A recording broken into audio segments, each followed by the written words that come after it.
HCl in there. You can see gas produced at, this is the negative electrode where the gas is produced.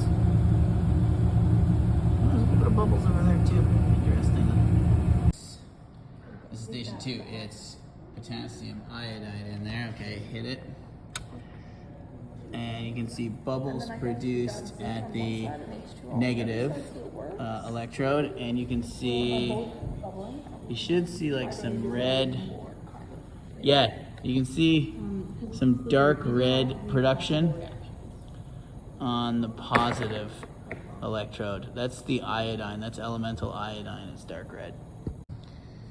Okay, station 3, this has zinc sulfate in it. If I flick on the power, what do we see? Oh, we see bubbles at the positive. Okay. And yeah, the other one's bubbling too, so. That's not good. Yeah, I don't know. Sometimes it produces some bubbles just because there's some heat. There's a lot of Can we heat just involved. That's why. Oh, you don't have to pretend. I think that is why. Okay, so then. Okay, station 4, there's aqueous copper sulfate in here. This one's been left running. And what you can see, wow, this one's really nice. What you can see is on the positive electrode, there's lots of production of gas.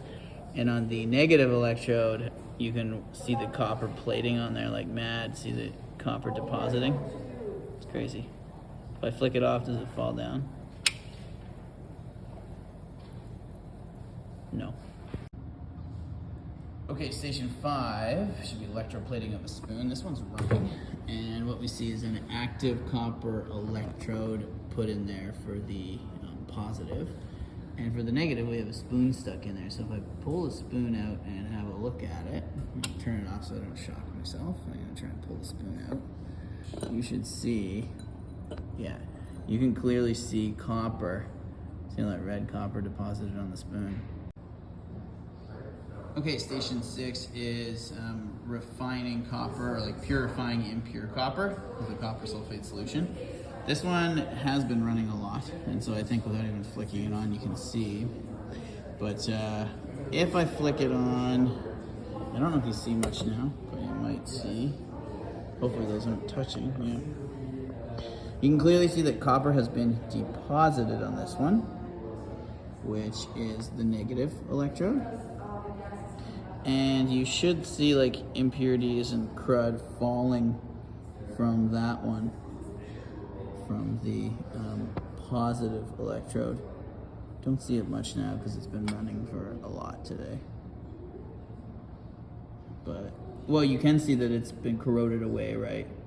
You can see that that electrode's been reacted away, whereas the other one has been built up.